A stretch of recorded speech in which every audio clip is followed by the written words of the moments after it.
Welcome aboard, TTA travelers. We hope you enjoy Tomorrowland Transit Authority's Super Skyway.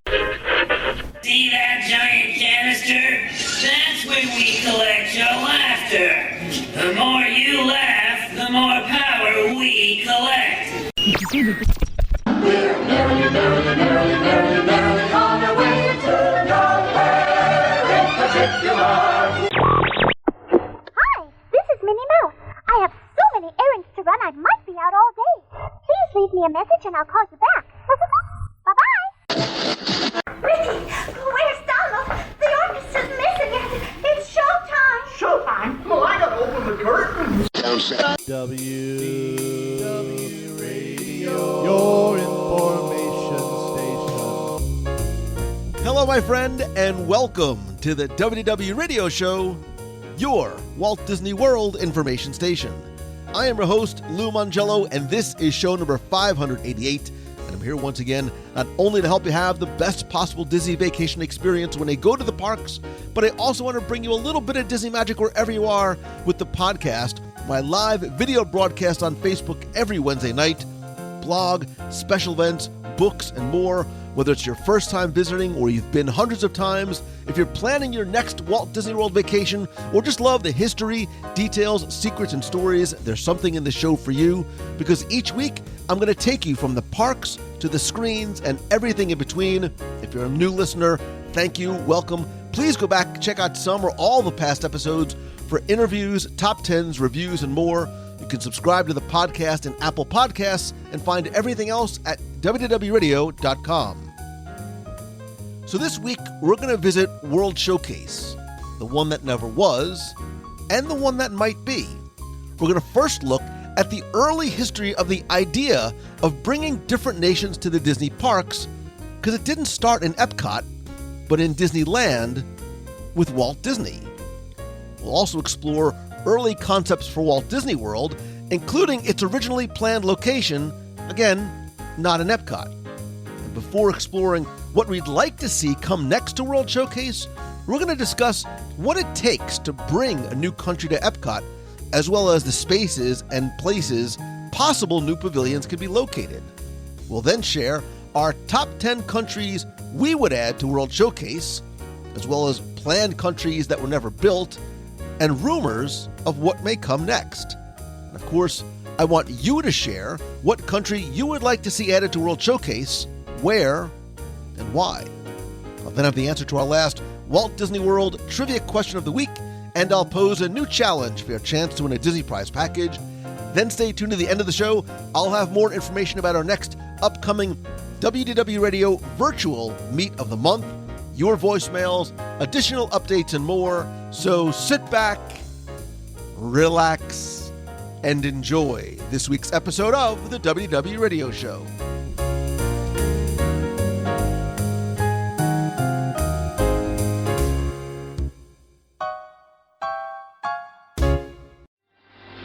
Reflected in the waters of this man-made inland sea, there's a vision of the future of our world as it might be. The fragments of a miracle are falling into place in this showcase for the entire human race. People to people, culture to culture, nation to nation, coming forth and joining hands. This is World Showcase, the substance, the essence, the coming together of youth from distant lands. Did you know that plans for a World Showcase in the Disney parks dates back to 1955 and Walt Disney himself? Maybe not as we see and know it today, but Walt and his team of Imagineers, they were wed back in those days, had long considered incorporating an internationally themed area for their parks. And while it was never built, more on that later, no good or great idea ever dies at Disney, and less than 3 decades later, World Showcase in Epcot Center was born in October 1982. And what started with 9 very carefully selected nations has grown to 11, but plans always seem to be in the works to expand World Showcase and add new regions, nations, and pavilions. So this week, we're going to not only look at the World Showcase that might have been, but we're going to do a little armchair imagineering of our own and share our top 10 countries that should be added to World Showcase, dare I say, should be World Showcased. And joining me is a man who himself loves international travel. He's like an amalgam of Indiana Jones, Marco Polo, Christopher Columbus, Captain James Cook, Vasco da Gama, Lewis and Clark, Magellan, Jacques Cartier, and all rolled into one. That is, if you consider world traveling to be walking the entire length of the buffet at Golden Corral on International Night. He is, of course, Tim Foster from Celebrations Magazine. Hey, that taco bar is pretty good. That's travel. That's Mexico night for you, isn't it? Sure. Yeah. To be perfectly upfront with everybody, I've never been out of the country, so. When I say I travel the world, I'm talking about World Showcase, much to the delight of my coworkers and friends. Florida and New Jersey are basically the extent of your international travels. I saw New Jersey once. I didn't cross the river. Yeah, Florida. So listen, I think this is going to be fun because I think this is one, Tim, this is a conversation that I think everybody has had either internally, sort of an internal monologue or conversations that we have with friends. But before we start to think about top 10 ones that we want to add to World Showcase, I think we should go back to a little even pre-Walt Disney World history, because I really want to kind of give this concept context. And when I talked about how it went back to 1955 and Walt Disney, you're like, Mongello, Disney World hasn't been here before 1971. What I meant was that decades ago, really when Disneyland first opened, they announced an international street for Disneyland. And it was going to be this winding pathway that was going to have all different types of facades that represented different nations. And then they changed it. It was going to be like, I think the following year, they had this idea for an international land that they were going to sort of shoehorn in between Fantasyland and Tomorrowland. And some people were calling it Little Europa. And it was going to have the rivers of Europe and all these excursion boats, things like Storybook, Canal Book, boats that would pass all these vistas from a variety of different European nations. Eventually, they scrapped that idea and they put in the Matterhorn instead in 1959. Now we sort of fast forward to, decades later, we're starting to think about, Walt Disney World. We're starting about Epcot, this idea of a city of tomorrow. And even going back into the early 70s, they were starting to think about this international exhibit area that was going to be a permanent World's Fair that was not going to be where Epcot is. It was actually going to be a permanent, expandable international area on the monorail line on Bay Lake. Whoa.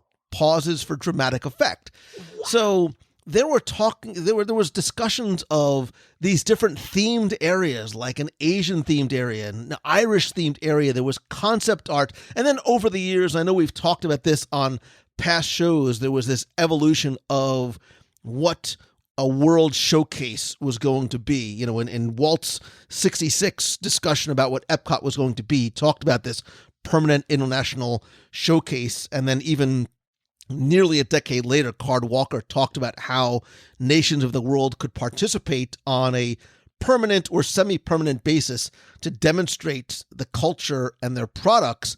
And Tim, I don't know, I'm sure you've seen them before. Do you remember there's the concept art of those dual semicircular buildings that were going to be sort of interconnected? That was going to be originally what they wanted to put across the Seven Seas Lagoon from Magic Kingdom in the area sort of where the transportation and ticket center is near the Polynesian. And the way it was designed was that every nation was going to have equal frontage, right? So the way that it was, these semicircles were designed, think of it almost like a shopping mall where every storefront was the same size so that nobody would have any more prominence or dominance over anybody else. There would be no sort of real competition with each other for the attention for visitors.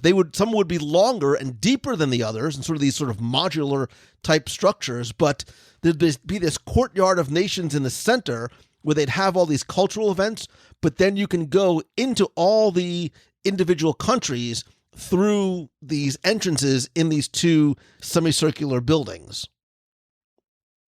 It's cool. Yeah, I do. I have seen that, and I always thought that was really cool. But it was like little wedges going off into the background. So, but yeah, I do. I have a book with that in there. And There's I thought that was really, really cool. Yeah, and it would have been really interesting had that developed, especially where it developed as well. And I just think it's fascinating that, it goes back to Disneyland in the 50s. It goes back to Walt Disney World in the 70s, even in the mid 70s, just maybe 3 or 4 years after Walt Disney World opened. Jack Lindquist, who I interviewed on the show many, many years ago, who was president of the parks and marketing, talked about how they had already begun conversations with countries, and he specified like Russia and the Philippines and a number of other ones, and supposedly they had shown plans to nearly 30 different nations, and while nobody actually signed contracts yet, they had expected 10 for what was going to be a proposed opening date of 1979. So this was actually going to predate what Epcot Center was. And it's sort of interesting to think about what might have been, how different this all would have been if that was the direction Disney and the potentially participating countries would have gone. That's pretty cool. I remember seeing concept art too for proposed countries that never made, but that was for Epcot, correct? If you know what I'm speaking of. Right. There was a lot of concept art, right? As things started to develop, there was a lot of concept art. There was a lot of models and stuff too. Yeah. And I think we should even, maybe we should talk a little bit about that again, because I think some of the nations that we're going to talk about in our top 10 may have been ones. Yeah, they were ones that were considered. Yeah. So I think there's a couple of questions that we need to almost ask ourselves and ask you, the listener, before we get to this list, right? So what does it mean to be a participating country? Now, and I want to sort of answer that so that people understand what it actually takes to put a pavilion in World Showcase, right? Where can we add them, right? What sort of space is actually left from a purely practical point of view? Our top 10 list or wish list, whatever you want to call it, and maybe even some pavilions, and I think there's going to be some overlap, that have been rumored to come. And we know, Tim, every year, every 2 year, sometimes the same, sometimes new names start to come up. So after we go through our list, we'll talk about some of those rumors as well. Unless I happen to include one on my list. Well, I think we're definitely going to. I think we're definitely going to include a lot of those. Add fuel to the rumor fire. Yeah, well, because we all hear it, right? That this one, I've seen it. I know it's coming. I've seen concept art. They're breaking ground. My friend is starting to work there, and varying degrees, just like all the new theme parks that Disney is building around the country. Right, but, right. So, what does it take to bring a country into World Showcase? And going back to 1975 was really one of the first annual reports to shareholders that started describing what World Showcase was going to be when it opened in late 1979, which was, showcasing the scientific, technological aspects of countries, international cooperation, understanding this ongoing international exposition, which is going to communicate the culture, I'm quoting now, the culture, heritage, history, technology, trade, tourism, and future goals of the participating nations.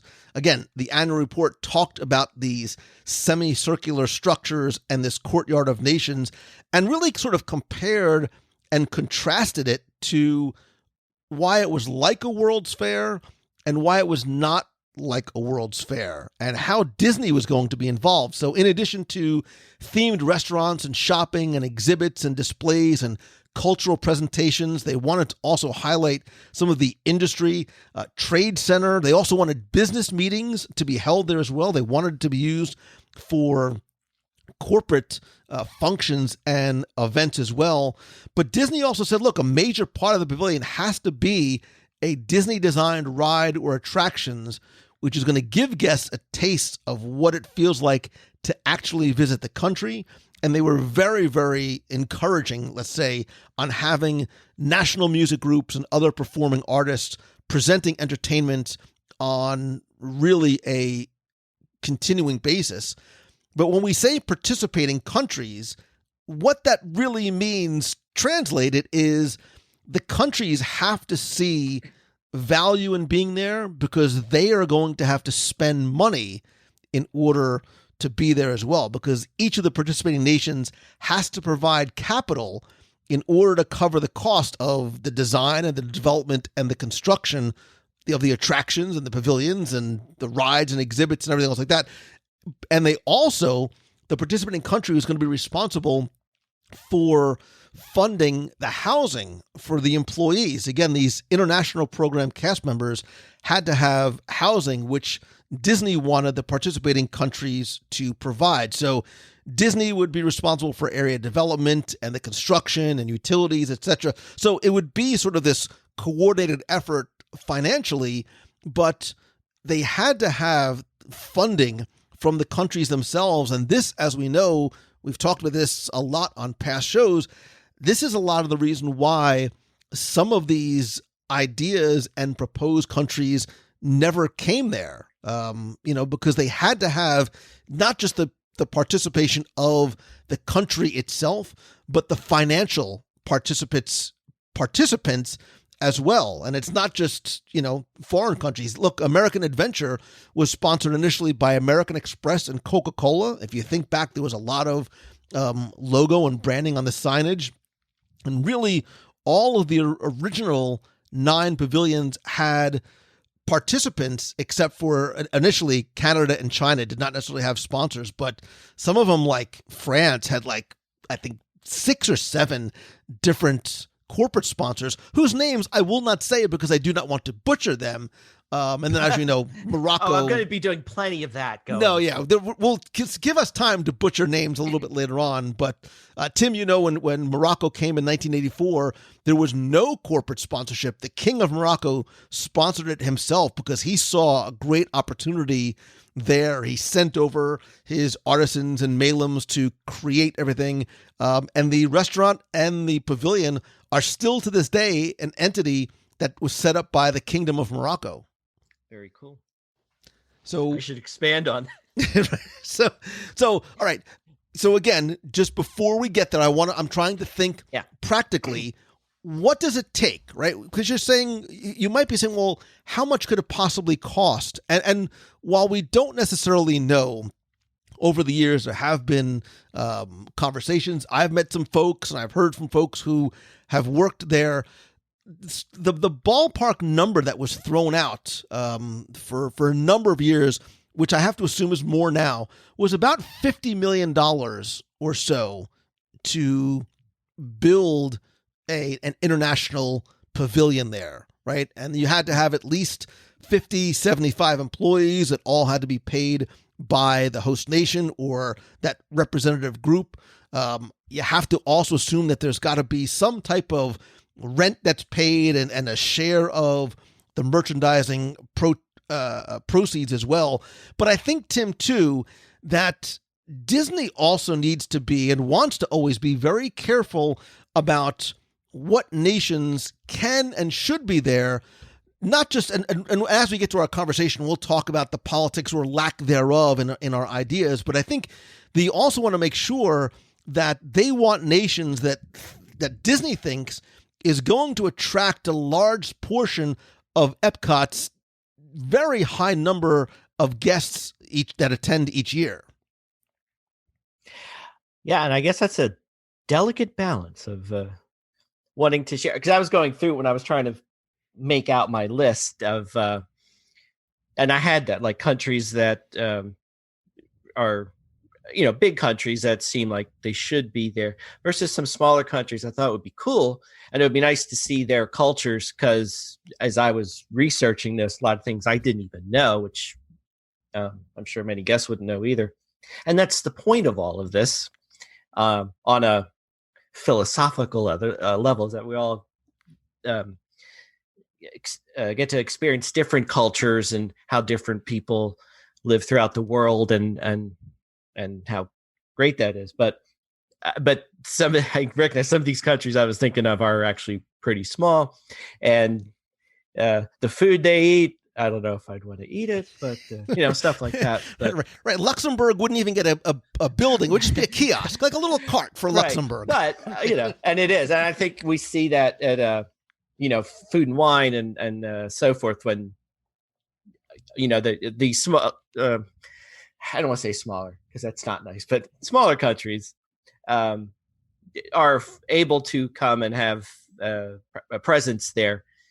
Not in a $50 million pavilion necessarily, but that was a nice thing to come out of Food and Wine and other festivals, is letting other countries be seen and visible, albeit on a dessert and wine level, and that's about it. But it's nice to see that. So, well, look, you know me, Tim. You know that I think the best way to learn about a culture is through its food. So it only makes... Well, I'm going to share some really interesting delicacies with you. I'll see if you're in. And it's all I'm not sure if you're serious or not. And either way, I'm intrigued. And I learned some stuff, So. Well, and I think the other thing we have to think about too is there are the practical logistics of the spaces and places, right? Where in World Showcase can you actually put another country? Now, we're going to leave out, there were talks years ago of sort of blowing out the back of part of the World Showcase Lagoon, expanding it to a secondary lagoon to have additional frontage on the water, and there was an Australia pavilion. But right now, as you sort of look around World Showcase or hop on your Google map and take a look down, there's no sort of gaping holes that appear to be present, although there actually still is room for at least 4, I think maybe even as many as 6. So, for example, if you take the World Showplace Pavilion, which was the former, I'm using air quotes, temporary Millennium Village structure, that's at least one, but I don't think that that's necessarily going away anytime soon, because it's a great venue for special events. It's also a great revenue generator as well.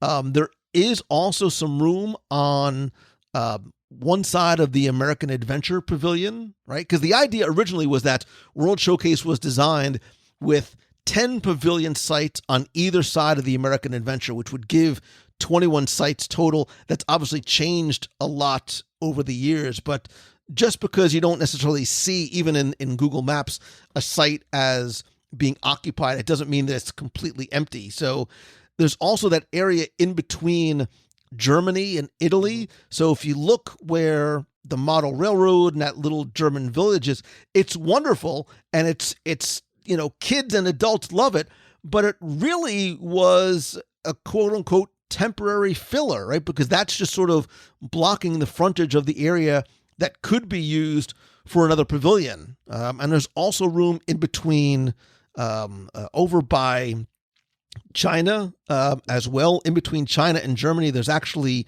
2 spots. Right now, you see the African outpost there. We know that was going to be home for the Equatorial Africa Pavilion as part of Phase 1 and Phase 2 of the expansion of Epcot Center. But yeah, so even between Japan and Morocco, there's some space there. In between UK and Canada, possibly some space. So, maybe there's 4 definite, maybe as many as 6. But Tim, we've got at least 10 to cover in our top 10. And I don't know if this is your wish list, ones that you want to add, ones that you think will be added. I'm sure there's going to be overlap just based on my culinary tendencies alone. But well, wait and see. I would love to know where you would go first. And look, you as always, we don't talk about this ahead of time. No. This can either be the one that you want the most, or you're counting down to, your ace in the hole. As usual, I lead with the one I don't want you to steal just to get it out of the way. The advantage of going first. So, and this is funny because trying to think of them, like you said, do you base it on what we think would work there or what I personally would like to see? I think I did more of the latter than the former. But I had long thought, and this might seem like an unusual choice, but I thought Iceland would make a nice pavilion. Wow. Going right to it. And that's the one you thought I was going to steal. Oh, no, I just wanted to make this one I did. That's what I did the most homework on. And I want to make sure you didn't take it. No, but I thought Iceland would be cool because it's, and again, I've never been there. And most of these, as I found out, I was trying to research because part of this is I can say Iceland, but we're going to put on our Imagineering hats and try and think about, well, what would be there? And so for that, I did realize I kind of need to look a little bit into the countries and what they have and stuff. And again, that's the whole point of World Showcase, to expand our frontier. So this was actually a fun exercise. But again, I know of Iceland, but I didn't know much about it. Other than it goes into the cool countries category for me, not temperature wise, even though it's cold, but it's getting more popular as a tourist destination. I know people who went there, and they actually took a drone and did a flyover of some of the landscape, and it's just incredibly beautiful there. But so I thought Iceland could be a nice pavilion, maybe because it has a lot of history, and a lot of this they shared the Norse history with Norway to a degree. So, but it has a lot of its own charm. And I don't know where to start. I was trying to think. As far as a centerpiece, like in Mexico, you have the pyramid and the pagoda tower in Japan and all that. What would it be for Iceland? Because I don't know any landmarks in Iceland. Do you, Lou? Do you know? A fjord. Of a landmark. I don't know. Of a landmark in Iceland that would make a good centerpiece for the pavilion. I mean, I found one, but I realized I'm sure that my mental image of Iceland is probably not even close Nowhere to doing near the country its justice. Well, it's funny because I remember I don't know if this was actually true, but it was kind of one of those. Why do you park in the drive in the driveway and park in a parkway? That kind of thing. Like, why is Greenland called Greenland when it's just a big glacier, and Iceland is called Iceland when it's actually very green? And I think there was a story of the settlers from a long time ago, explorers, mixed the names up to purposely throw everyone off the scent that Iceland was actually the cool place. But I don't think that's true. I don't know if that's true or not. But that being said, I don't think it looks anything like you think it looks like. Like Canada, when you're the one that goes in there and snow and 30 below, it's 365 days a year, and you're the one that goes, yeah, that's right. And then Martin Short used to chastise you. No. But I did find, as I was looking around, this is the first of the names I'm going to just butcher. And the Olympics were there. I should know this, but Reykjavik is the city there. Hopefully I'm saying that right. But they have an actually cool thing. I didn't know this, kind of like a spaceship Earth. They have a structure called the Perlin, which is the Pearl in English. It's like this big, massive glass dome. It's actually over a bunch of water tanks, but they opened it as a landmark kind of thing for people to come in and see. So it's actually cool looking. There's your centerpiece right there. But as I was looking into like what goes on in Iceland, there's so much nature there, and they actually have a show in the Perlin called The Wonders of Iceland. That talks about the glaciers and the geysers and the volcanoes and all the geographic interesting parts of Iceland, and that could be something we look at. I think that'd be good, like the Norway film was when it was there. They could have a bookstore, because did you know, Lou, that the Icelanders have the highest number of bookstores per person of any country in the world? Did you know that, Lou Mangione? Well, it makes sense because it's probably very cold there, and they need to stay inside and read. Stop it now! Stop it now! No, they're very educated. So you could have a bookstore, and so people would know about that. They even have a celebration, or not a celebration, but time period they called the Yola Baka Flood, which is the Christmas book flood. So it's actually a thing there where they get lots of stuff. For entertainment, I thought this is where I get a little selfish with my Iceland pick. Of course, they have a rich tradition of music, and they could have traditional Icelandic music playing. But I think this individual, one of my favorite singers, I don't think she's doing much. I think she would agree that she could come over here and do a 1 o'clock, a 3 o'clock, a 4 o'clock, a 5 o'clock. I think Bjork would do great in Epcot. she would do great. I want you to do me a favor. I want you to pronounce Bjork's last name. Bjork. Wait, I have to look it up. Can I look it up? It's hold got on. About 113 letters in it. Wait, hold on. I'm going to do this, and I apologize to her in advance. All right, hold on. I'm not even going to try it. I'm not good because I'm going to Bjork Kjellmannsdóttir. Something like that.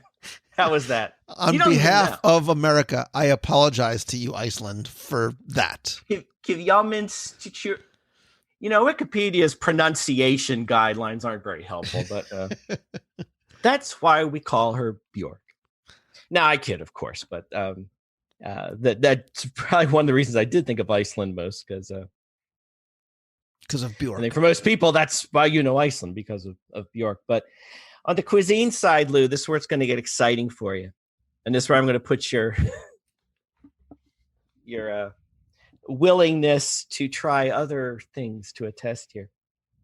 There's a silver lining in this, but as far as food, it's all meat and fish and all that. I saw the most a traditional dish is a paramature, if I'm saying that right, and it's more of a buffet kind of thing. Offering, it's like cured meat and fish cut into slices and served with, dark rye bread. I guess like in Italian, the what do you call that when you get all the cheese and meats? That little dish. I just want to keep. Listen, the only reason why I'm doing this segment, Tim, is just to hear you mispronounce all the different. No, like you know what I'm talking about. So anyway, no, but this if you fancy yourself a piece of fermented shark, boiled sheep's head, liver pudding, seal flippers. That's what's in store for you if you have this. That's some good eating. Are you in? There. Woo, bring on the food and wine festival. I'm down. On the brighter side, there's a cool thing I found out about Iceland. Not only do they love books, very much so, but they love Coca-Cola. And I don't know if it's official, but they are often credited with having the highest per capita consumption rate of Coca-Cola of any nation in the world. To which I say, the Cool Spot, or the Club Cool, or whatever, I think has a new home in the Icelandic community.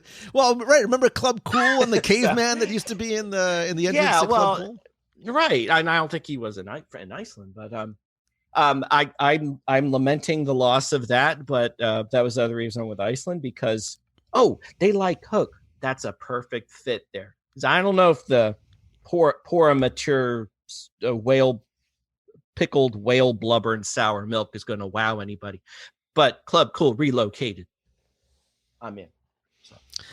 So I'm going to tell you, I never in a million years, Tim Foster, 15 or so years later, you still continue to surprise and delight and fascinate me. Never in a million years did I think Iceland. And that's nothing against the Icelandic people, because from what little I do know, and look, and I find this to be a wonderful educational opportunity, because I don't, other than like the Northern Lights and Bjork and Northern Lights. Yeah. That's a show. That's a show right there. You know, so I do have to surmise that it is a very outdoorsy, nature-centric type of culture. And again, I'm guessing, but for outdoor enthusiast travel, it's probably wonderful. I've heard that the people in the country is very welcoming, very warm country, so I would relish the opportunity to learn about it. Iceland was not on my list. Iceland was not on my list. And this is one of those, like you talked about, when you weigh with some other countries we'll get to that seem obvious as long histories, and they're big countries and have a lot of people. Iceland was one of those. Well, it's kind of a small country, so I'm not sure how do I say this? Like if you had the pavilions today, like you have France and Japan, and you already kind of know them in your head. So, you're going, like, I think a point you made earlier, I don't know much draw, a small country like Iceland or Luxembourg, which is probably on your list coming up, would have, especially not knowing much about it. But that's what we do. At World Showcase, we learn, but whether that's full pavilion or a Millennium Village kiosk, I don't know. So I'm going to go, and I am unapologetically going to go for one that is mentioned quite often.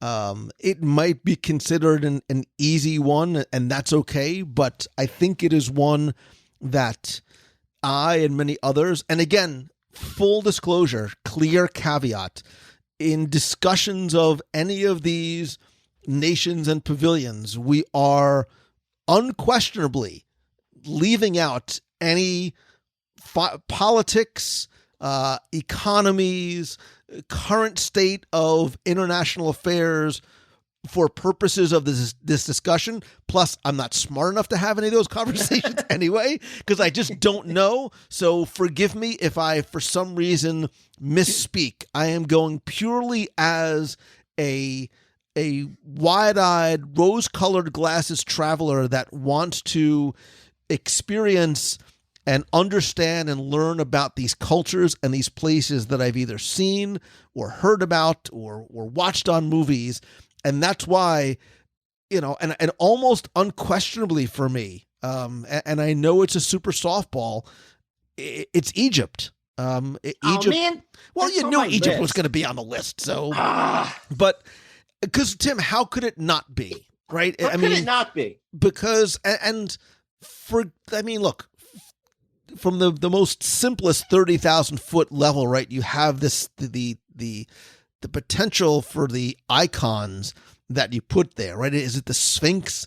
Is it the Pyramid of Giza? Is it the Luxor Temple? Like, you've got incredible opportunity there, but the fantastic and yes, mysterious, rich history and architecture from ancient Egypt for hundreds and hundreds of years is what I think makes it such a prime candidate to have one of those few spots. You can let your Imagineering creativity brain go wild for attractions, shows, interactive features, an archaeological dig, some type of choose your own adventure ride. And I'm not even don't even connect it to anything like IP or Indiana Jones. Like, this is ancient Egypt in terms of learning about it and how ancient Egypt, the technology that they created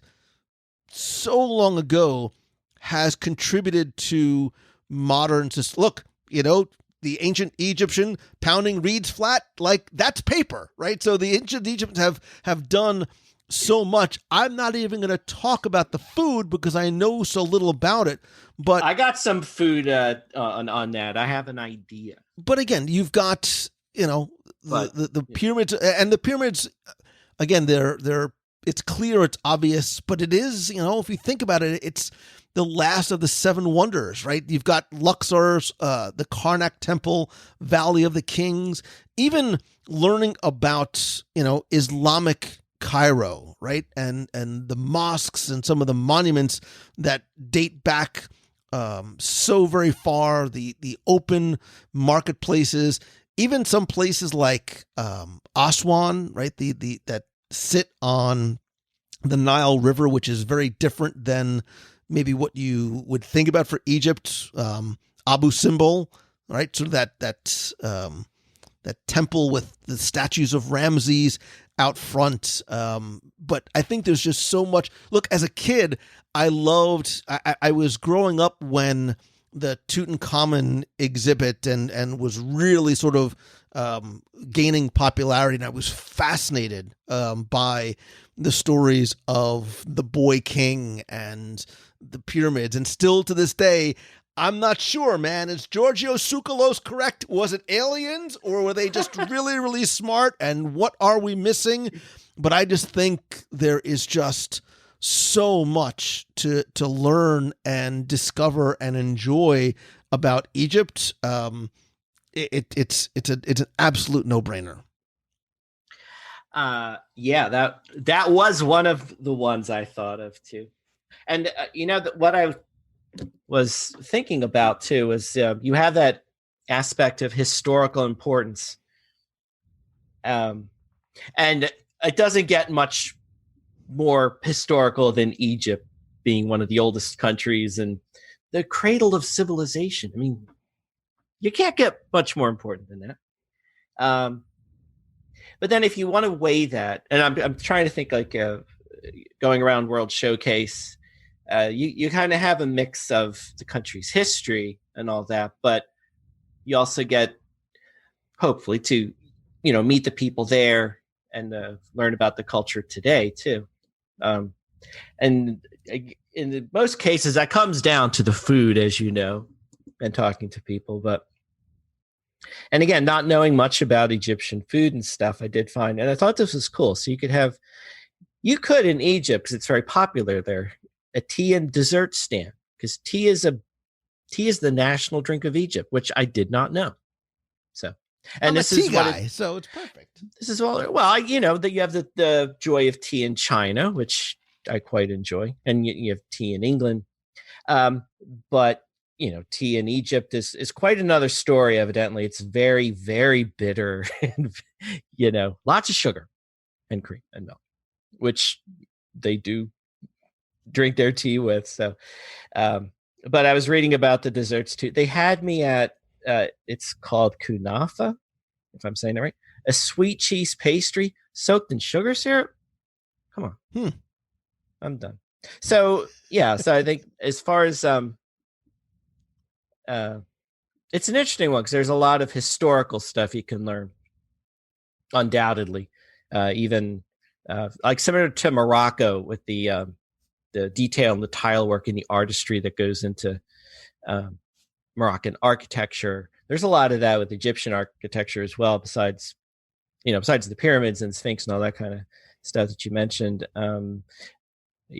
Egypt's art, history of art goes way, way back too, and they were one of the first civilizations to use elements of art. And so you could have a whole thing with that, the hieroglyphics and symbols and all that kind of thing. As much like there's Morocco has that little, which most people don't know is there. I assume it's still there. The museum of sorts. You can go in and you can see a lot of representation of art and jewelry and all the that side of Moroccan culture. You could do something with that, the Egyptian culture as well, within the pyramid or the Sphinx or whatever you have as the big draw there. But yeah, most definitely had that on my list. Hey, you can have a Nile River cruise ride too. So, exactly. There's your attraction right there. or walk through the desert, because it's mostly desert there. But so where does that take you next? I'm in Egypt. So I was just piggybacking off you. Well, I'll go to another one. Let's see. There's one I know you're going to do. I'm going to go to that one just in case. And you mentioned this earlier. I think a no-brainer for everybody for long time has been Australia, which you did mention before. And so much you could do with Australia would be fun. We know about, as far as structures and icons, the Sydney Opera House, of course, which is interesting because you already can see it in another. Well, you can see the pyramids too over Sword, and you can see that, but that doesn't count. That's not the real thing. But you can do a lot. Of course, Australia has a very unique nature. Its nature is very unique in the world. You have so many animals that you don't see anywhere else. The food, Vegemite. I mean, that might not be the biggest selling point for Australia. But well, then, how about this? Pavlova, which is, it looks delicious, and I didn't know it's very popular there. It's a meringue dessert, which is topped with whipped cream and fresh fruit. I guess it's their funnel cake. Although I will say, full disclosure, I know there's a little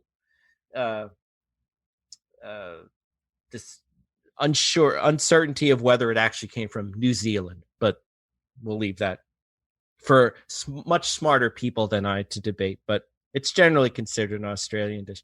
The thing I thought was one, it looks delicious, but two, I don't know how they would deal with this in Florida's balmy 95 degree, 90% humidity days, because it being meringue, apparently a thing with pavlova, hopefully I'm saying that right, when you make it, is it's notorious for deflating if exposed to cold air. The classic, you open the oven door too soon and your souffle collapsed. It does that a lot. So when they cook it, they actually cool it, like let it fully cool, put it in the fridge. So I'm trying to imagine the little stand where they're pumping these out, and not having them fall down. I'm sure there would be a little Disney magic involved with that, but there's so many ways you can go with a central, iconic structure to go with it, what you would showcase, what the ride would be. I think it would be good not to, we know I think with a lot of these countries, we know too, there's a lot of, how do I say it? Things that come to mind right away that might be stereotypical, if that makes sense. Like the way we see Australia or think of it, versus what it really is like.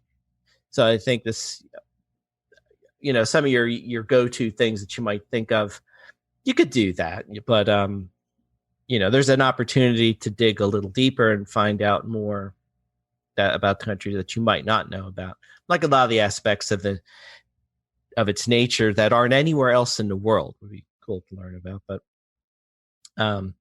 like in other words, I don't think having like a Crocodile Dundee ride would be maybe the best way to showcase right, Australia. Since most people have no idea who Crocodile Dundee is anymore. So well, or Rescuers Down Under. And one thing I actually was thinking of this going through, like when you're talking about whether a pavilion should have a central attraction, if it's not a movie, or they don't have one like some of the pavilions do now. But we've talked about this before, this push to put Disney themed attractions into a pavilion, usually centering around a movie that was set in that country or close enough to it. Frozen. But obviously Rescuers Down Under was set in Australia, but this kind of made me remind, I'm kind of on the fence about that. Like, do you go that way? Do you put a Rescuers Down Under, just slow, I dark say ride? Emphatically no. And I say emphatically no as well. As I said, this is a chance to theme an attraction, whether it's, boat ride or whatever it is, that highlights the country itself and things you should know about it, rather than the ride about a movie that does take place in the country, but doesn't really tell you anything about Australia itself and its people and its culture and its, that kind of thing. So, and I did, there were a few countries on the list that there's a Disney tie-in if you want it, but I want to try and stay away from that until 5 years later when we decide, let's put it in there. What the heck? So, and to be clear, I have no issue at all with the Disney IP tie-ins. I think there are some cases and places that it is appropriate. I certainly think it helps to draw younger guests into countries that they might not go or have gone into otherwise. Australia is one I don't necessarily agree with. I think Australia would, and at one point almost, was going to be there. Again, going back to the early 80s, Australia was technically a planned expansion, and actually one of the most expansive expansions. Dick Nunes wrote an entire article, portion of an article about it back in the old Eyes and Ears magazine, which was a cast member newspaper back in the early 80s, talking about how there was this blue sky dream to create this lagoon behind American Adventure on the south side of World Showcase, and there would be not one, not two, but 5 good building sites there. There'd be a hotel in the Australia Pavilion, right? So if you're in the hotel, there you go. You're in Australia already, and you could actually take a cruise like from the World Showcase Lagoon over to Australia and some of the other South Seas and other pavilions. It served a number of masters because it also created an additional hotel space. But I think, look, Australia is unique for many reasons. We've seen it featured at the Food and Wine Festival throughout some of the years, but I think it absolutely can and maybe should have, but this was on my list, it should have a permanent location in World Showcase. And you think about things like the Sydney Opera House as being sort of the obvious iconic landmark, which I think would give it a very distinctive look from any of the other areas in Epcot. And again, as I start to think even positioning in those 4 to 6, possibly 8 different tracts of land around World Showcase that you can put it, how it might look set against some of those other different backdrops. And I think Australia is once again unique too, because it's not only its own country, it's its own continent, and it's an entire area of the world that really is not represented in World Showcase. Like if you think geographically, what is the countries that are in World Showcase that are closest to Australia? If my geography is somewhat correct, it's maybe China, which is obviously very different than Australia. But I also think too, Tim, I think that there's an aspect of Australia that would absolutely need to be represented. And it's not just, places like Sydney, but it's the indigenous people, it's the Aboriginal people and some of the amazing, rock art, and think about some of the walk-through cave experiences that you can do sort of going into the Australian outback. That could be something that's unlike anything attraction or walkthrough or show wise that we've seen. And no, I'm not saying to connect it to Finding Nemo and the East Australian Current. There's an obvious tie-in right there. No, there's no tie-in. I think I would rather see Australian outback and the indigenous people of Australia as opposed to a Finding Nemo connection. Well, that's what I meant. Like, there's an obvious, like, if you want to make a Disney connection, first I did say that one first, but Sydney Opera House and Nemo, yeah, you could do that. But I'm with you. I would rather do the way you described it, do an attraction and present the pavilion that way, so we can again get a glimpse into the aspects of Australia we might not be familiar with, instead of that little fish that we are familiar with. Then he happened to swim in to Australia and Wallaby Way and all that. But that's what I mean. Like take it beyond the things we know about Australia. Maybe the cliches we know about Australia, but let's dig a little deeper and like all the stuff you mentioned, because that would be really cool to see. Because this is stuff you don't know about, right? So. All right, so moving forward, because we have obviously a lot to get to, and I'm going to go relatively quickly because I want to sort of plant the seed. And you used one of mine, so I'm only down to two anyway. Right.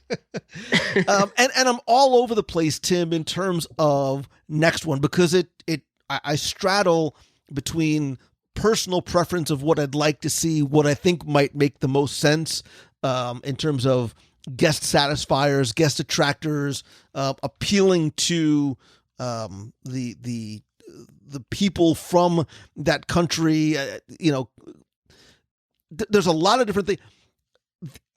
Okay, I was going to say one, but I'm going to go in a completely different direction. I'm going to say India. Right? Oh man! Well, come on, we knew it's on your list. All right, well that's good because that's a should be one too. I think it should, right? Because look, it's been rumored since day one, right? In the rumors of and I think over the past number of decades, as the Indian population in the United States has grown, speculation has also increased. Again, I am not connecting it to the Jungle Book or any sort of an e-ticket attraction about the film, certainly purely for the food, like alone. But think of, again, the iconography that's there. The Taj Mahal, probably one of the most recognizable buildings in the entire world. But there is such incredible architecture in some of like the holy cities of Varanasi. You've probably seen it in movies. There's the Golden Temple of Amritsar.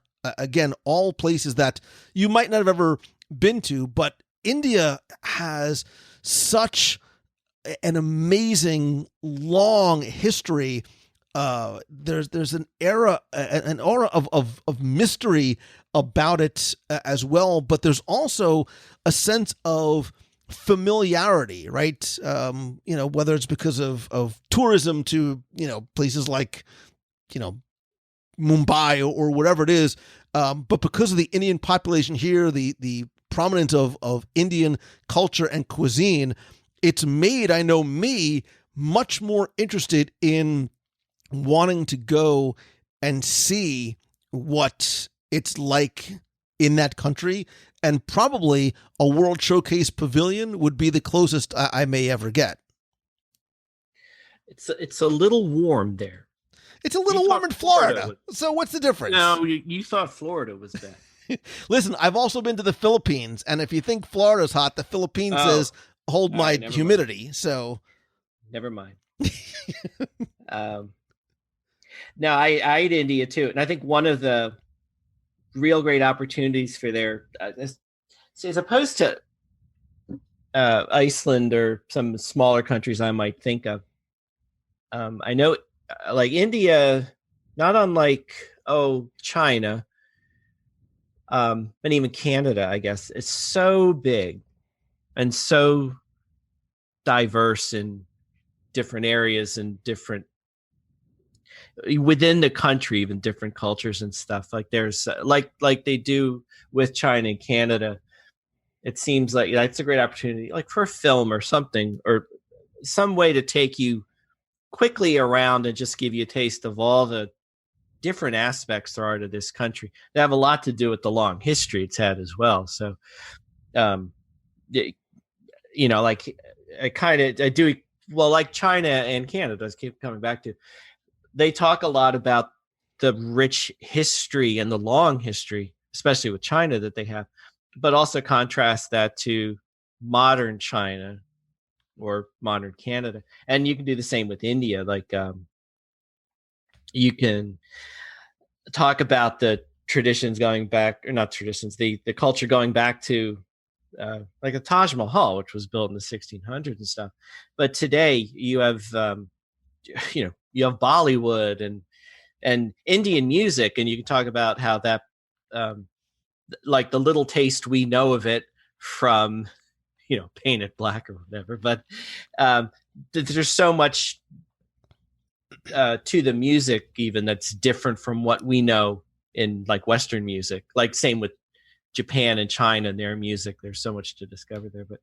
And again, there's a lot about modern Indian fun. So there's so much there's a whole tapestry of culture to be discovered there. And that's not even talking about the food, as you said, which is a whole thing. It could be a whole separate show. So yeah. Tandoori chicken. That's all I know. So what's next what will be next on your list? Well, it's going to be my last one. I have something I wanted to talk about before, but I'll do my last country. This seemed like a no-brainer too, and it was Greece. Yeah, of course. And I think and this is one very much like Egypt, I think in larger sense. You can learn a little bit about modern Greece today and so forth, but Greece's importance in history and in human history is, right up there with Egypt. And I think that's where you can start with this pavilion. It would be, the architecture of Greece, which we all know from, the Acropolis of Athens to the Parthenon, those you could say iconic columns. And I think that's really the right word, right? Is that right? I don't know. So, but again, so much that we already sort of know, but can be represented. And, if you had somehow replica of the Parthenon or something on a smaller scale, like the Eiffel Tower or whatever, that would be very distinct, iconic central piece to the pavilion. But certainly the food we all know. I mean, the Greece Pavilion in the Food and Wine Festival is one of my must-go-tos because I still don't know how to pronounce it. I think it's Spanakopita. Is that right? Spanakopita.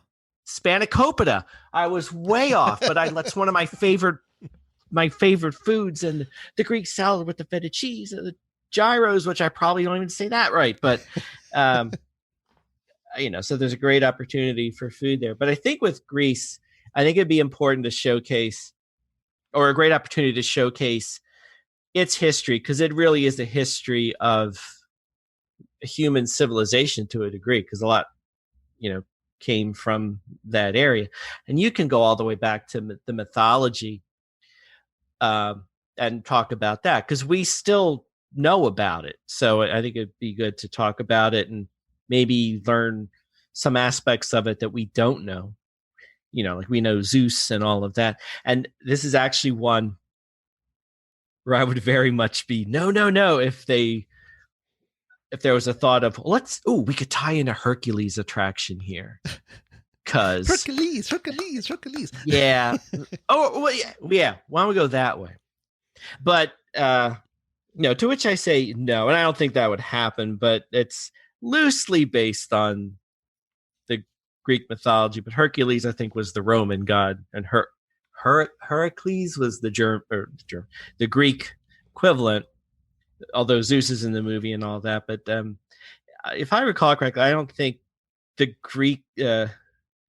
country of Greece actually was very enamored with the film, and how, as so often happens when you're trying to do a film or anything based on another culture, you tend to cherry pick the cliches and go with that. And I'm not trying to say one way or the other of the merits of Hercules as a film or not, but to me, this is a classic example of where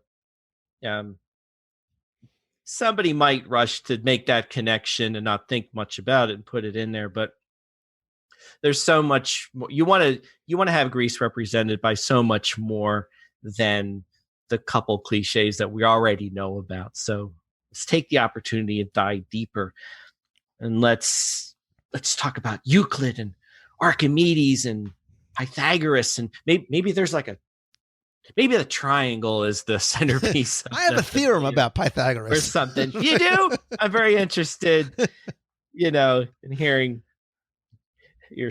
I was trying to make a square joke, but it wasn't coming off right. So, but you know what I mean. But again, taking from Spaceship Earth, that scene, one of my favorites, the Greece scene, the class outside and they're talking about math and all that.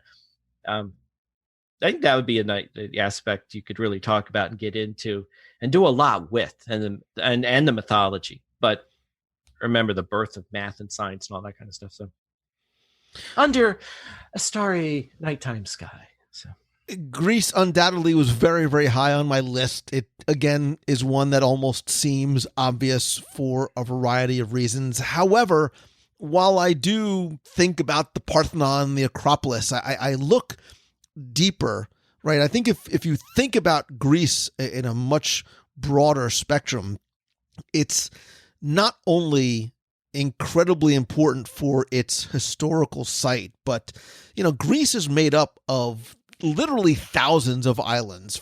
I think it literally is it's like 6,000 islands. Like, there's a lot.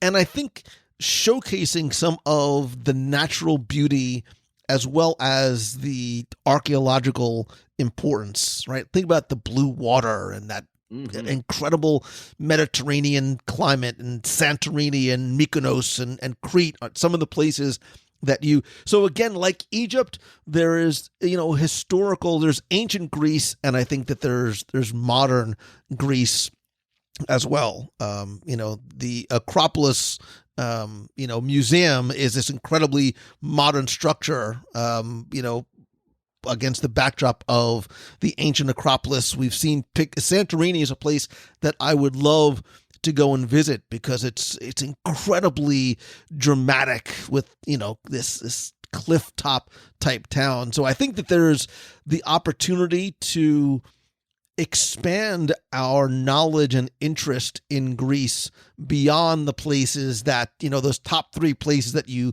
see in every tourist guide or every movie that you'd need to go and see, and learn a little bit more, to dig a little deeper, as Mama Odie would say.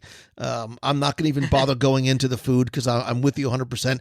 Greece is represented every year at the Food and Wine Festival. A lot of, like you said, the heroes and the baklava and the moussaka and the tzatziki. Heroes, that's what I meant to say. Yeah, they're there. They're always very popular, and I think it would make perfect sense. And again, thinking about the layout of World Showcase and some of the locations that you can put something like a Parthenon or Acropolis and where it would sit, in some of those different locations, would be a beautiful, that visual weenie that Walt always had talked about. So absolutely on my list. There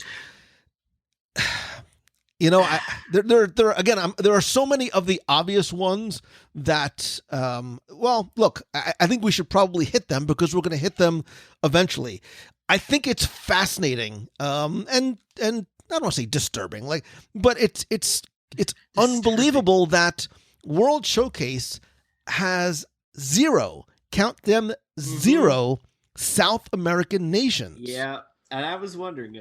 That's right. And so the names, and we could almost sort of wrap these two into a singular discussion. The first one that came to mind for me is Peru. And obviously Brazil is one that continues to come up time and time again. Let's sort of take them individually and then discuss them collectively. I think Peru, again, not talking about Emperor's New Groove, not at all. But see, right? That's what we're. But Peru, one of the places I've always wanted to visit, not just for the aliens, is places like Machu Picchu. But there's more to that. Again, there's that modern Peru with beautiful Peruvian music and dancing, the incredible handcrafted artwork and alpaca wool and think about like Peruvian weavers like on the promenade. The landscape of Peru, I think, would lend itself to an incredible attraction. And then having the Inca City. Look, I will probably never get to go and see something that I want to sort of see and touch with my own eyes and hands, which is the Nazca lines, right? Or the ruins in the Sacred Valley. Like, those are places I'll probably never get to. Machu Picchu. Well, then again, Adventures by Disney, I believe, does one. I'm going to put that on the list. But, it's one of those places that I think is just full of literal and figurative architectural treasures that I would love to go and see and understand more. Again, one that has been rumored for some time has been Peru. Right behind it or right next to it, recently right in front of it, has been Brazil. Again, this lack of representation of South American countries. Brazil makes a lot of sense for a lot of people, not just because of the very large influx of Brazilian tourism to the United States, specifically Orlando and places like Miami, but imagine what, this carnival could look like, and the landscapes and the mountains, and learning about, again, this idea of Disney and conservation, learning about the Amazon rainforest and these, 17th century buildings. I mean, there's a lot that you can do. There was, obviously there have been rumors for years and there was actually concept art of a gondola ride like system. Think Peter Pan's Flight, right? We're sort of hanging from an overhead beam. There was concept art for a Brazilian pavilion using that system. It is one that continues to be brought up all the time. I would not necessarily believe sites that say it's definitely coming and they're building and they're announcing, because until it comes from Disney, it's not actually happening. In terms of icons, I don't know, right? So Christ the Redeemer statue, maybe for a lot of people what comes to mind. Obviously, I think there's the religious connotation of that statue might not be one that would be as, accepted or welcome and inclusive to have that. But I don't necessarily think that you need that, right? You don't need a pyramid. You don't need this huge structure in order for, think of some of the other pavilions in World Showcase that don't have these dominating structures. UK is one, right? Even France, other than the Eiffel Tower, there's no sort of dominating structure that has to sort of do it. You have the opportunity to incorporate the landscape and the mountains and the architecture and some of the natural elements of Brazil. And again, I think there's a great opportunity for a conservation message as well. But yeah, again, we, for a lot of Americans, our interaction with Brazil has been, getting to see or maybe even meet, maybe Brazilian tourists that come here, or a lot of Brazilians are have vacation homes here. It's a great way to sort of almost have that cultural exchange and learn more about the people and their oh so very delicious food. I couldn't help it. There's got to be a caipirinha bar somewhere, and just a permanent Brazilian cheese bread cart, because Brazil during the Food and Wine Festival remains one of my favorite places every single year. Oh dear! See, I knew a Brazilian steakhouse. You're taking me. I'm trying to learn a little bit of Portuguese here. I can say bom dia, and that's about obrigado, I believe means thank you, and more cheese bread, please, are the only things I know how to say in Portuguese. Well, you're learning the importance. I'm trying. I also don't, just as a quick aside, politics aside, I think Colombia could be another South American country that, again, has such an incredible history there. And that's only about what I'm speaking. Rich history, wonderful food, beautiful architecture, archaeological importance from the country as well.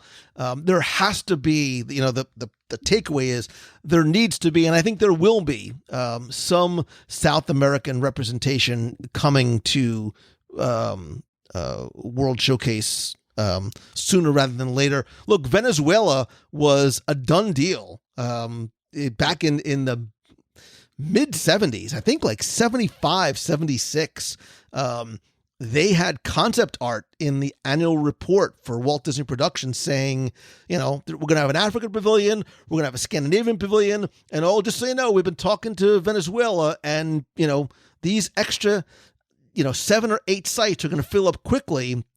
And this too was going to have this aerial sort of tram ride through the tropical rainforest, and they were going to have a restaurant that was going to be built around this huge waterfall. I mean, the Venezuelan plane was also very much in flight.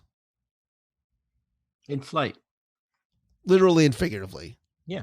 So was Costa Rica, by the way. Costa Rica was another one that Marty Sklar worked on and was supposed to be one of these. It's definitely coming to World Showcase.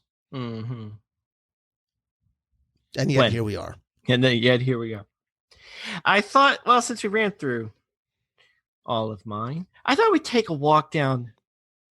You did a little history for us, so I thought I'd do a little history too, because I did experience this. I thought that when I was thinking of countries to have in these proposed pavilions, I was remembering that some of these sort of were already in Epcot at one point during the millennium. And I thought it'd be fun to go through the countries that did make it to the Millennium Village. And remind, everybody, because this was a nice walk down memory lanes. I remembered, oh, that's right. They had that and that and that. So we could talk about that. Maybe out of these, Brazil was in there, but maybe one or two of these pop up as, oh yeah, that one. So wait, can I? In other words, before we go back, can I quickly just add a couple of more? Yes, I'll go through them quickly. Quickly. Yes. And there might be a little bit of overlap, so it'll be a nice segue. Yeah. We've talked about it before. Again, I continuing to include my disclaimers. This has nothing to do with politics or anything else. Russia has been one that was not only planned at one point, but continues to be discussed as a possible addition to World Showcase. Again, going back to the 90s, Eisner pretty much announced that a Soviet Union pavilion was in the works, and it was going to be located between China and Germany, and it was going to be this dominated by this representation of Red Square, and they would have had other buildings that would have had a sled-like ride, taking you through the Russian landscape. That would have been based on Russian folk tales. They would have had audio animatronics and live actors that would talk about Russia's history. But then you'd have it sort of marqueed by these, those onion-style domes of St. Basil's Cathedral. The attraction was going to be called Russia, the Bells of Change, with animated sets and audio animatronics. There was also going to be a ride-through based on Ivan and the Magic Pike. Obviously, due to the breakup of the Soviet Union in 91, bad economy, no funding, lots of different reasons, it never came. But I still believe that there is an opportunity to take all of those aspects, right? The folklore, the folk tales, the cathedral, Red Square, the attraction ideas, and bring that in. And again, introduce us to a country that, for a lot of people is very much shrouded in mystery, and would be a good learning opportunity. The other, I'll mention them very quickly. I think South Korea could actually be an interesting addition. Of South Korea. Again, same thing, right? I tried to think about places that have that wonderful mix of history and nature and beauty and, rural and modern. And you think about, Seoul versus some of the fishing villages. And I think that interesting juxtaposition of what we know or don't know about these places and the cultures could be absolutely fascinating. And I know probably about 10 years or so ago, there was a Korean legislator who really was trying to lobby Disney to get a South Korea pavilion in World Showcase. And again, for a lot of the same reasons, both financial and otherwise. And I think there was also, again, I think from Disney's point of view, there has to be enough of an attractor for guests for the pavilion to make sense. And maybe at the time, South Korea might not have been it. If you explore it today, it might be different. Might be something that certainly would be more interesting. Again, not just for the food alone, but again, just from a cultural. I've seen you at the Korean. Listen, I dig me some Korean barbecue. I'm just saying. I'm not. That's okay. Yeah. It's okay. And I think Spain is another one too. Again, Spain. Yeah, we know. I wondered about. Yeah, it was supposed to be there. Spain was going to be located near Germany. There was billboards on the promenade back in 85, 86. It was going to have this Mexico-style boat ride and this idea of sort of discovering not just Barcelona and Madrid, but Segovia, a tapas-style restaurant. That didn't happen. I think there's an opportunity for, again, beautiful plazas, amazing artwork and fountains and tiles and cheese and chorizo and et cetera, et cetera, et cetera.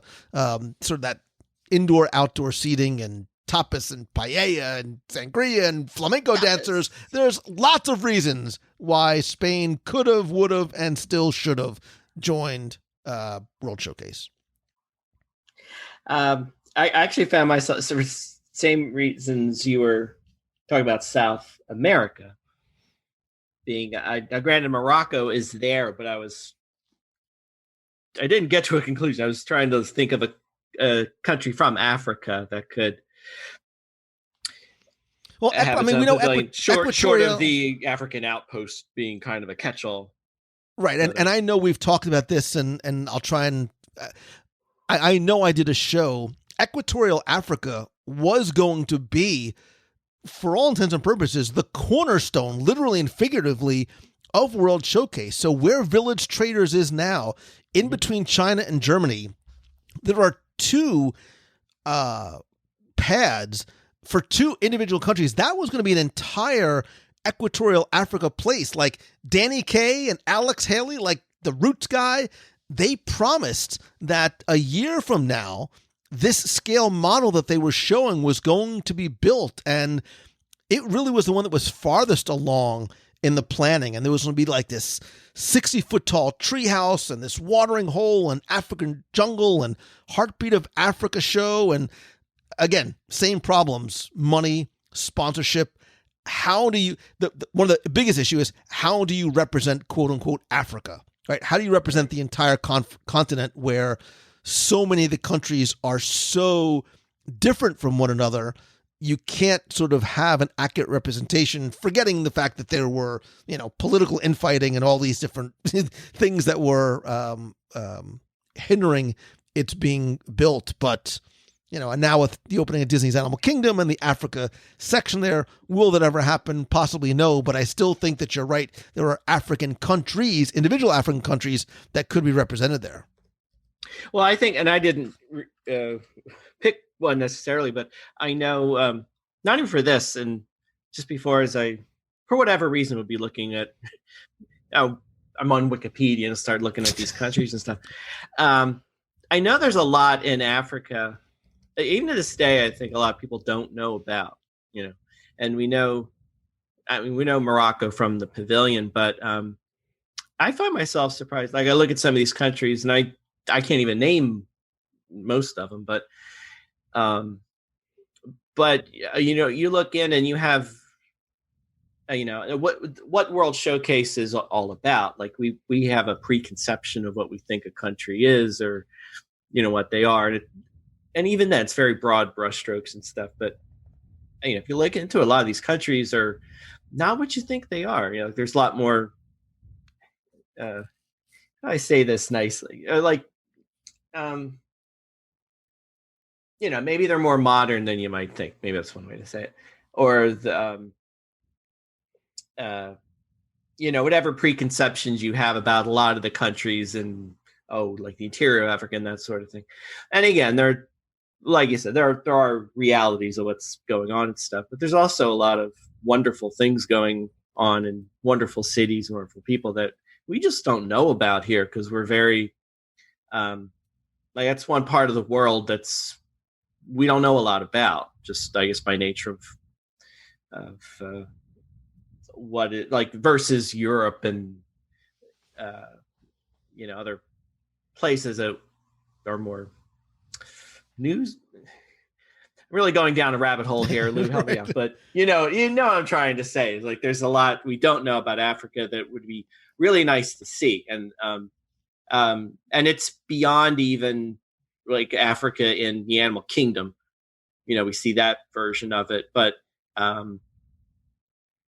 think for like again, like China and some other countries that are already World Showcase, one of the things you discover when you go in there, like in China's case, you see the lotus pond and you see the temples and all that, like things you know already. But when you're watching the film, you get to glimpse into different aspects of the cities and of the various cultures and things that, first time you see it, you go, well, I didn't know that was part of China or that was part of their culture. That's cool. And that's the whole point, is to trying to learn more about the people and their way of life and traditions, whether they're historical or modern day, and that sort of thing. So, yeah. Yeah, Africa is interesting because, the different subregions and even the individual countries could all be represented very, very differently, right? Yeah. Nigeria and Egypt and Kenya and Morocco and Madagascar are all very different places, right? So it's hard to, again, that was part of the challenge, right? Even they sort of had this show that was going to be called The Heartbeat of Africa. And then how do you do that? How do you represent the heartbeat of such a diversified continent, right? You just, you unfortunately, you can't do it. Yeah. It's probably not fair to try and think you can represent the whole continent with a couple brushstrokes and we're done. Because there's so much.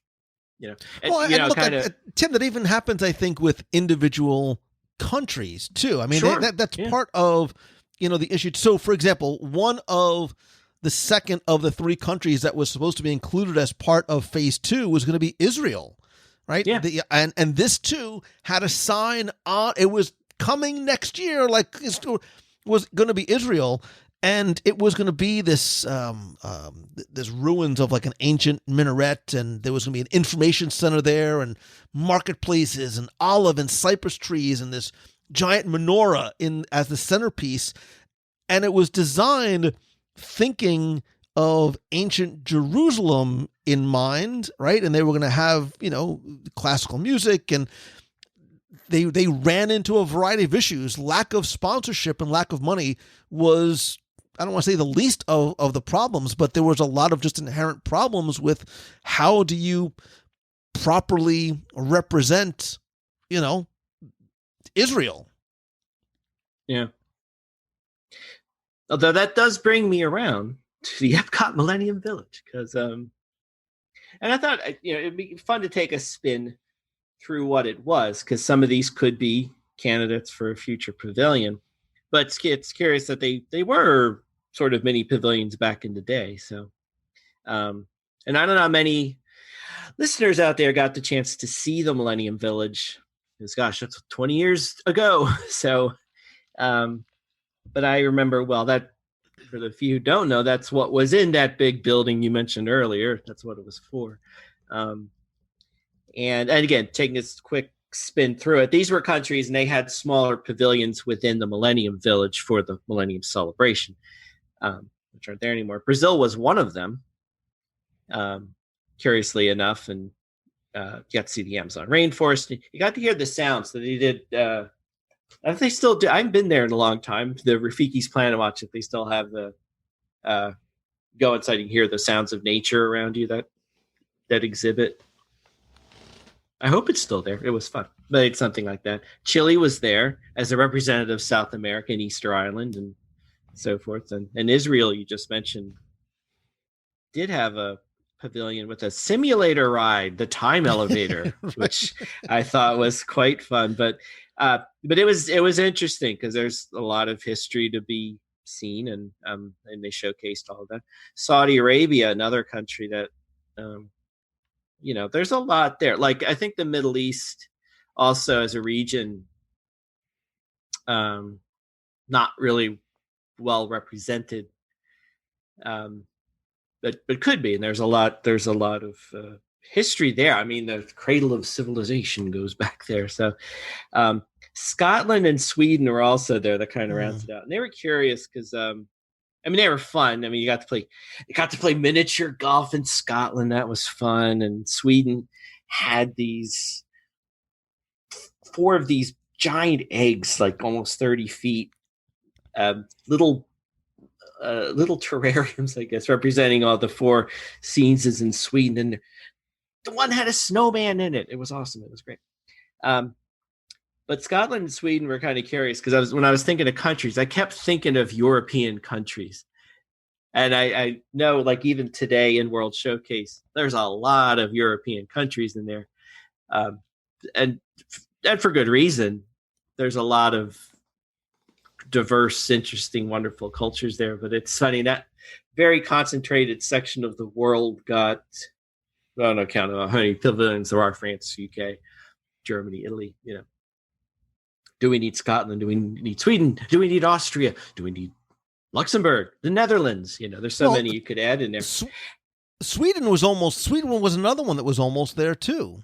Right? Yeah, I think some of these maybe were there for whatever reason, but a lot of these, I think, were on that go-to or the perhaps list back in the day too. So they're always kind of swimming around. Like I said, Brazil was in there, and they're. Sweden was a done deal. Like pre-Norway, remember, Norway was an add-on. Right. Before Norway, back in the early 80s, there was a deal for what was going to be called the Scandinavian Showcase. And Claude Coates, legendary Imagineer, actually worked on the project like for a number of months, and it was going to combine the cultures of Sweden and Norway and Denmark. So if you think, Norway is big now, the Scandinavian showcase says, hold my lutefisk, and it was going to be located between France and the UK. And the idea was that it was going to open by 87. Again, finance and disagreement on concept that would have appealed to all the nations equally is what led it to fall away. Yeah. And one left I didn't mention, the aforementioned nation of Africa that we can represent. And I honestly, I do apologize. I don't know how to pronounce this. Do you know which country I'm talking about? Eritrea? Yeah, I don't know how to pronounce that. I don't, and forgive me if it's Eritrea. I don't know either. I actually have it. I was looking up how to pronounce it, but it's like, click here to listen. And I didn't want to interrupt you with that. So many apologize because I'm sure I'm saying that wrong. But they had a pavilion in the Millennium Village, and lots of coffee to be found in there. But that was fun. It was nice to see. And maybe that's one way you do this going forward.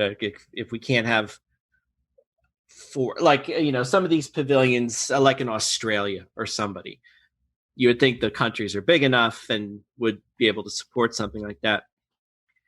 But the smaller countries, somebody mentioned, like Iceland and some of these smaller ones, if not a full pavilion, maybe one day we'll have another, not Millennium Village, because that's a long way off, the next one, but a similar kind of thing where we have, a smaller showcase of other countries that maybe they can't have a big pavilion, but they could have a presence there. And that was actually pretty fun to go through because in a short space, you got to meet a lot of people and see a lot of different things. And it was pretty cool. I'll give you a little personal story because this is the last thing I got before you do your 53 honorable mentions, but I might have mentioned this before, but I remember during the celebration, as in today, you get a passport, you go around, get your stamps and all. And that year, I took my daughter Michelle around. She was, I can do the math. She was 8. Haha. And it was Florida, so it's 98. Really? And, we're going around, and we got to, before I got the passport, I think we got to Japan, where we saw Mayuki, the candy lady, and she made my daughter cry. Accidentally. So it wasn't her fault. Still love her. But I was beat, and I asked Michelle, I said, "Are you done? Are you going to go back and swim?" She goes, "No, I got to finish my passport." So we did. But Dad had to go back the next day by himself to the Millennium Village and collect the rest of the stamps. So there I am asking all the cast members, "Will you sign my book for me?" And they didn't think that was strange at all. So that was the most magical part about the whole thing. But that was a fun time. And that was an interesting way to showcase a lot of countries in one spot. And maybe that's something we do. Maybe it could be a revolving thing.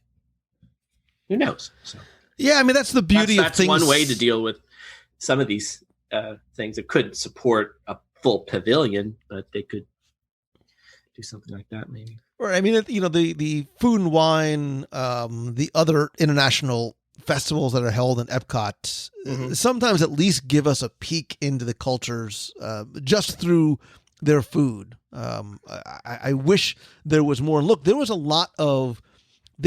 a number of other countries that were planned that I would love to see added. As we were doing this, I remember years and years ago, like I used to give like in-person tours of like the World Showcase that never was. And I'd stop at some of these places, and I forgot one of the pavilions that was not only going to be one of the most beautiful architecturally, but was going to be the largest pavilion. Because again, notice now, unlike original concepts for these two circles that had the same area of frontage, the pavilions in World Showcase now vary in size.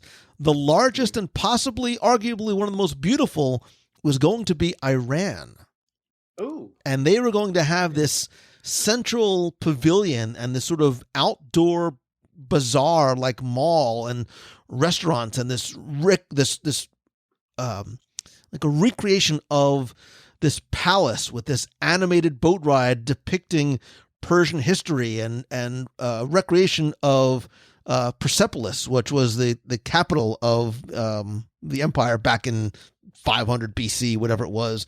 And the Shah at the time actually agreed to fund the project completely. And while it was in some of the final stages of approval, it actually got canceled for a few reasons, like the overthrow of the Shah of Iran and the financial backing and the little thing called the Iranian hostage crisis. So there was a lot of things that unfortunately, again, taking all those things out of the equation, some of the concept art and the discussions for what it was going to look like were beautiful, right? And look, there was a lot of talk over the years of a variety of different nations that were coming in, a number of different Arab that were going to potentially come. The Arab discussion of Arab nations goes back into the 70s when they were going to be when this was going to be built over by where the TTC is now. A Swiss pavilion was one that was talked about for a long time in the mid 80s. Really sort of playing off this idea of an East Coast version of the Matterhorn bobsleds. Disney started talking with Swiss officials in the mid 80s, and they were never, unfortunately, able to find a Swiss corporation that would underwrite the construction costs and the operational and maintenance costs of the attraction and the pavilion. Again, because it's expensive not just to build, but it's expensive to maintain as well. The UAE, the United Arab Emirates, for a long time has been one that was coming up, having this flying carpet ride. And I think it might have been Marty Sklar or one of there was actually beautiful concept art of a potential UAE pavilion, a Philippines pavilion, which having been to the Philippines, I would love to have seen. Claude Coates was a designer on that. And if you look, and I think it might even be in some of the Imagineering books, you can see some of his concept art for what a Philippine pavilion might be. I'm not even going to start getting into what the potential for the food would be there. And Puerto Rico was one that for a little while was popping its head up as another potential installation in World Showcase. I think we've probably mentioned every country on the planet. Maybe. But I was going to tell you real quick. When I started first doing this, I was going to be a wise guy. Well, at first I thought it was a good idea, but then I realized, no, that's stupid. I was going to say like Antarctica and Asgard. But then I thought, you know what? That's not the spirit of this. So for those who seek the spirit of Asgard, too soon. Sorry, Norway. Sakaar, right? Yeah. Well, look, we're getting Guardians of the Galaxy. So yeah, that's different though. And I realized that as soon as I thought that'd be fun. No, that's not in the spirit. Stop it now. But, Tim, I think the thing that's interesting about the conversation is that, for each of the places that we have talked about, they all present fascinating opportunities in terms of what we can see, what we can learn, but they all also present, some of the real world challenges, which is why it's not as simple as it might sound to add an additional country to World Showcase. It's not just choosing the country and how it's represented, but yeah, there are, other aspects to it. There is money, there is politics, there's representation in terms of how look, even when the American Adventure Pavilion was being built, it was, well, how do you represent such a diverse nation as America in a single pavilion? Because that colonial building does not necessarily accurately represent what the Southwest or the Pacific Northwest looks like. And that's some of the struggles and challenges that you have whenever you start talking about bringing something new into World Showcase. Yeah.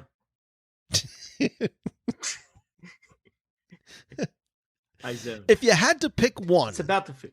Yeah. If they had to take money and politics and everything else out of the equation, give me the one country you would pick, and where would you put it? Man, you tell me there would be a... There's always going to be a quiz. You know that. Quiz. I'm looking back at the one. Which one? You know what? Greece. Yeah. I think Greece would be absolutely beautiful. I'm going to put it... What happened to the concept of a second ring of countries behind...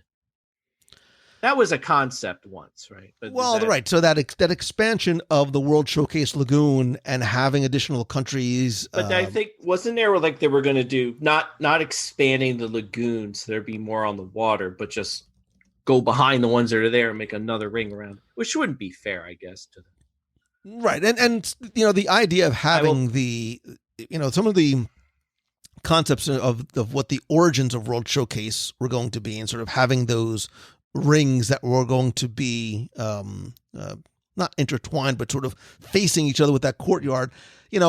It makes sense on paper because it does give you the opportunity to have, 24, however many countries, right, potentially. But you do lose something because it almost would have an outdoor mall type of feel to it, because you can't represent on the exterior some of the fantastic architecture and designs and real cultural representations of these countries. Well, I think I'll put it over by Germany. I was trying to think if there's a... Wait, what's next to you? Germany? Germany, Italy, American Adventure, Morocco, France, UK. Where's the big space next to Germany? Which side? In between Germany and China, where Village Germany and China. Right. No, the only reason I'm thinking that because I'm thinking of the the Straits of Gibraltar, if I'm remembering this right, indication in the pavement. In between France and Morocco. Which is just cool. So I was trying to think, is there a place you could put it so you could do something cool like that? But never mind. No, look, I think that you can. Obviously there's land to be built on. It's, what do you choose? And now, how quickly do we think we might actually see something come to World Showcase? What's your country of choice? There's. It wasn't a fair question. Now you know. So. Well, of course, it's not a fair question. I mean, it's a good question. It's a good question. I think we should ask the listeners. There you are. Yeah. Look, I love the idea of Egypt. I love the idea of Greece. I love the. I'm gonna start naming them all over again because there's different reasons why I would like any or all. But I think Egypt and Greece. And look, I think I would really love to see a South American country in there, whether it be Peru, Brazil. I would love to see representation of a South American country in World Showcase. But what I'd also like to see is your answer. I'm talking to you, our friend. What one country, unlimited budget, politics aside, would you like to see added to World Showcase? You can go as far, as wide, as deep as you would like in your explanation of what you'd like to see and where and what would it look like. You can either go to the WDW Radio group on Facebook at wdwradio.com/community. I will post that question there. Better yet, I'd love for you to call the voicemail at 407-900-9391.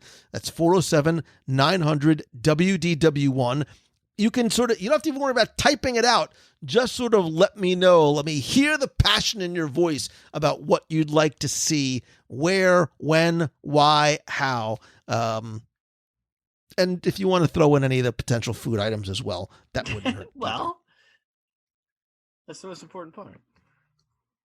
And then when you're done with that, you know what you're supposed to do next? Only when you're done that. Only when you're done with that. That's when you go over to celebrationspress.com because there's all kinds of good, fun stuff going on there. So much stuff. You know what? We are 2 weeks away, Lou. From the summer issue of Celebrations, which is about I was going to do my worst Olaf impression and start singing In Summer, but nobody wants to hear that. I swear, every show you tease. You don't want it. Trust me, man. Why you don't want to hear me sing. You don't want me to try and cook Indian food. There's a lot of things you don't want me to sing. So. You really, really want to sing because you bring it up every time. I know. I was going to sing, but nobody wants to hear that. I think you want all of us. You want all of us to come to you and say, "Yes, please, Lou, please sing for us, Lou. So please sing for us." So come on. No, I'm good. All right, whatever. So now the summer issue's coming out, putting final touches on it. We're going to have a feature on the Runaway Railway, Mary Poppins, and this one I'm really excited about. Not just Journey into Imagination, but Figment. We're going to profile Figment. We sat him down, we interviewed him. All right, we didn't, but that's going to be fun. And remind everybody, you can go to Celebrations Press. If you're not subscribed, you can subscribe now. As a reminder, we're totally digital, which is very exciting now. Lots more content. We have videos included now, which you can't have on paper. So they're in the video version of the magazine. And so we have a lot of stuff. I think we have a special running on for the entire digital library of back issues that you could have access to. So yeah, we have a lot of exciting things going on. Plans for new books and new pins, which I'll just leave as a teaser, and we have more details coming on that. But summer issue is what we're very excited about coming up. So go check it out. Nice. I dig it. And I will, of course, link to celebrationspress.com. Timmy Foster, these are always a lot of fun. I really love this because I think it gave us a great opportunity to look back at what was, what might have been, what is, and still what may come, and play a little armchair Imagineer while we are at it. There are many more top 10s, that we have to cover. And of course, if you have not you, Tim, you, my friend, have an idea for a top 10, you can email me, lou@wdwradio.com, and little Timmy Foster and I will definitely cover it on the show. Done. A Venezuela pavilion. Costa Rica. Costa Rica was another one. Think about Spain and the paella. The Brazilian cheese bread pavilion alone would You just want the Brazilian steakhouse and lie there with horses. I would just waddle my little way out of there. Cheese bread, steakhouse, Caprinas, Carnival, like, have at it. It's always dinner time. Did you stop recording it? Now I did. All nationalities, that's proudly displayed their great creations. All aglow, each country comes to show its history, achievements, aspirations. There is no place like World Showcase on the face of the whole wide world. Oh, there's no place like World Showcase on the face of the whole wide world. Yes, there's no place like World Showcase on the face of the whole wide world. Side by side, all nations are alive.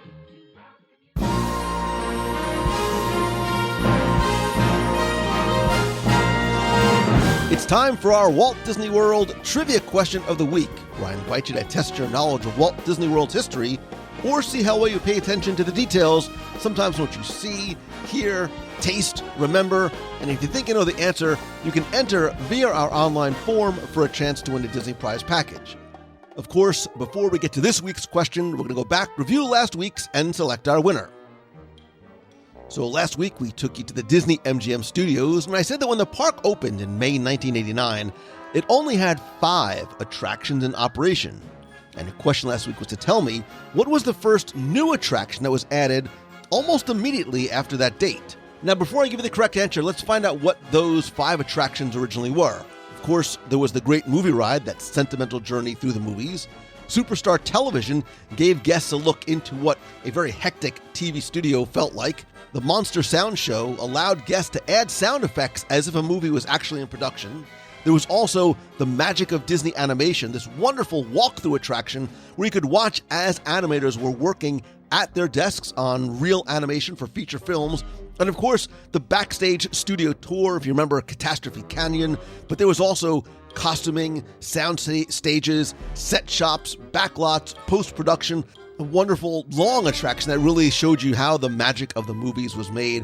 But the first attraction to open not long after the park opened in May actually opened on August 25th, 1989, and it was the Indiana Jones Epic Stunt Spectacular. Now, a lot of people thought it was Star Tours. That didn't open until December later on that year, but I took all the correct entries, randomly selected one.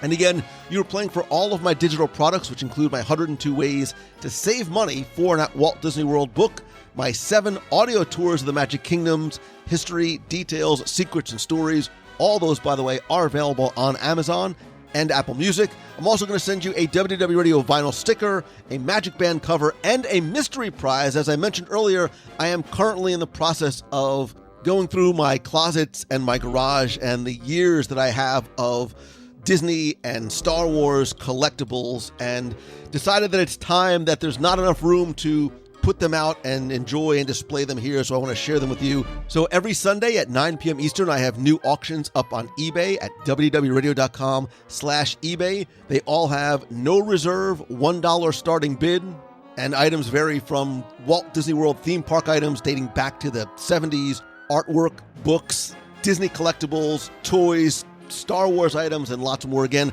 wdwradio.com/eBay. Every Sunday, they start and stop at 9 p.m. Eastern. Anyway, I took all the correct entries, randomly selected one, and last week's winner is Kieran James. So, Kieran, congratulations. I have your mailing address because you used the online form. I will get your prize package out to you right away. If you played last week and didn't win, that's okay, because here's your next chance to enter in this week's Walt Disney World Trivia Challenge. So this week's show had me thinking about World Showcase and Epcot Center and how they both really connected back to Walt's original vision for not just this community of tomorrow, but International Street, and how Walt's imprint and ripple effect is still felt everywhere in the parks. So the question this week is going to be about Walt and his connection to a park that he unfortunately never saw completed. What in Walt Disney World is affectionately referred to as Walt's Last Laugh? Tell me what in Walt Disney World is affectionately known as Walt's Last Laugh. You have until Sunday, May 24th at 11:59 p.m. to go to WDWRadio.com, click on this week's podcast, use the online form there. Again, you'll play for the books, the audio tours, the vinyl sticker, the Magic Band cover, and another mystery item from my personal collection. And if you like these trivia questions, don't forget that on my Instagram stories, every single day I have daily Disney trivia. It's easy, fun, it takes just a couple of seconds to play, a really nice way to test your knowledge and maybe even learn something along the way. Again, I am at Instagram.com/Lou Mongello. So good luck and have fun.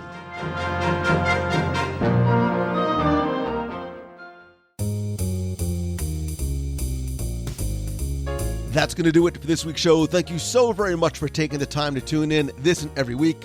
I hope you had some fun, learned something new. Maybe it even brought a little bit of happiness and Disney magic to your day or week. Please don't forget to join the community and conversation. Talk not only about this week's show, but past episodes, Disney news, Marvel, Star Wars, or anything you'd like to chat about in our fun, family-friendly, very welcoming community. You can join over at WDWRadio.com/community. Also, please don't forget to join me every Wednesday night for WDW Radio Live on Facebook, a live video broadcast and chat with you. Each week, we'll talk about what's new in the world of Disney, Marvel, and Star Wars news. I'll share my top 5 live, which is my own weekly top 5 list, and then I invite you to create your own list, share it, call in, we'll do some contests, play 20 questions, and lots more again every Wednesday, 7:30 p.m. Eastern at WDWRadioLive.com. And speaking of the community, which really is the heart of everything we do here, I want to thank everybody who is part of the WDW Radio Nation family, including some new and longtime members. I sincerely appreciate your love and friendship and support and help, as well as being able to thank you and give back to you each and every month. I want to thank some new and longtime members like Greg Dykes, John Rowe, Steve LaRock, Sean B. Roberson, Greg Hauser, Joe Jackson, and Caleb Joshua Hill. Thank you so very much for your support and your help. I cannot tell you how much I appreciate it. And if you want to find out how you can not only help the show, but get exclusive rewards every month, including monthly scavenger hunts and trivia contests, access to our private Facebook group, custom Magic Band covers, logo gear, care packages from Walt Disney World. Plus, for the past few years, every single month we do exclusive live video group calls and lots more. You can visit WDWRadio.com/support. Also, obviously, don't forget that while this is completely optional, it is a really important way to help support the show and show your support, and that a portion of the proceeds of your optional contributions do go to our Dream Team project to benefit the Make-A-Wish Foundation of America.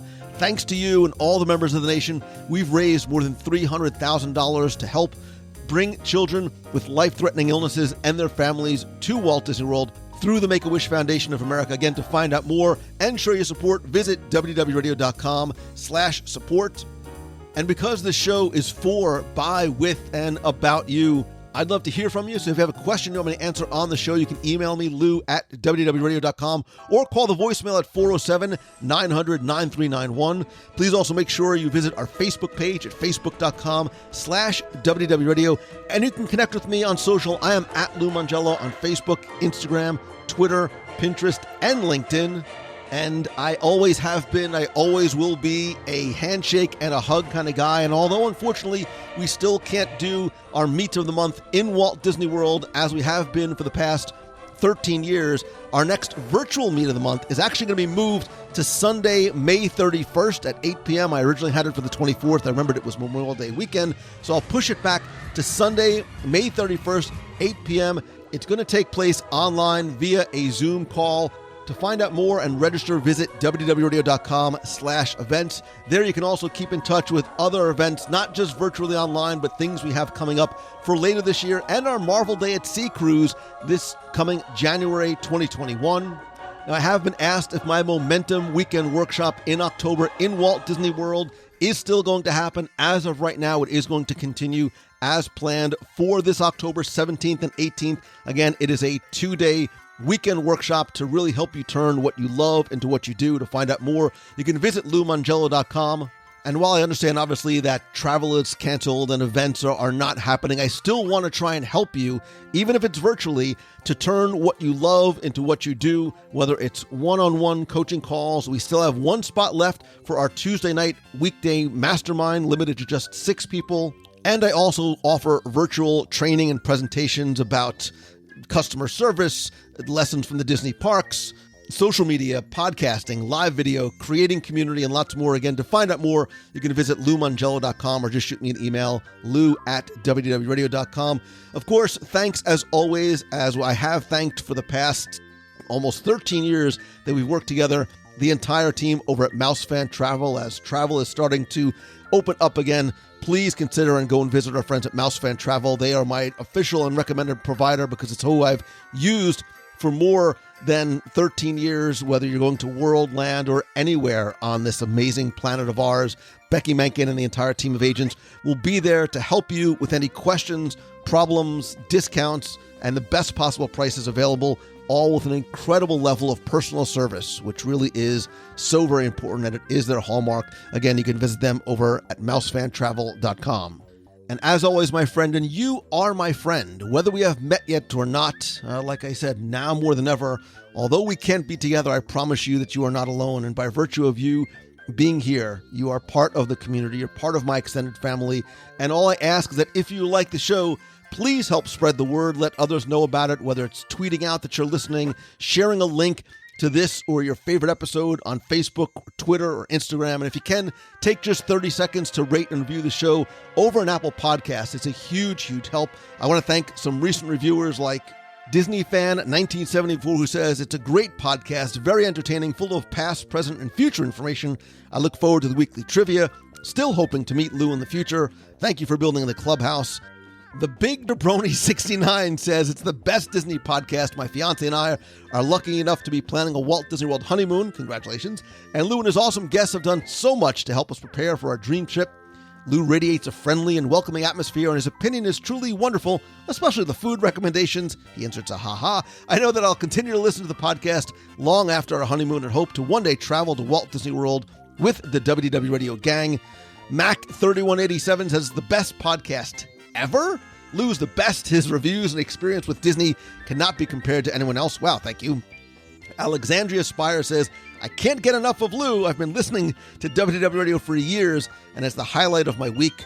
Lou's very informative with all things Disney, whether it's attractions, history, and of course, the food. It's definitely the best Disney podcast, always positive and uplifting, and it feels like I'm there in every review, conversation, and interview, exactly how I want you to feel. Being from a small town, it can feel like you're the only Disney fanatic, but since I've discovered an entire family that loves Disney as much as the next person, keep up the good work, Lou. Definitely hope to make it to one of the meets of the month soon, especially since I'm an annual pass holder. Congratulations. Love, love, love. Love right back at you. Alexandria, Mac, Big Jabroni, and Disney Fan 1974. I appreciate you and everybody who's left a review. Again, just search for WDW Radio in Apple Podcasts, or if you go to wdwradio.com/iTunes, it'll show you exactly how and where to go about doing it. Finally, most importantly, thank you, thank you, thank you. I appreciate you. I miss you. I miss you. I miss seeing you in Walt Disney World. I miss meets of the month. I miss the face-to-face and the handshakes and the hugs, and I cannot wait until we get back to some semblance of normalcy in the parks and cruise lines.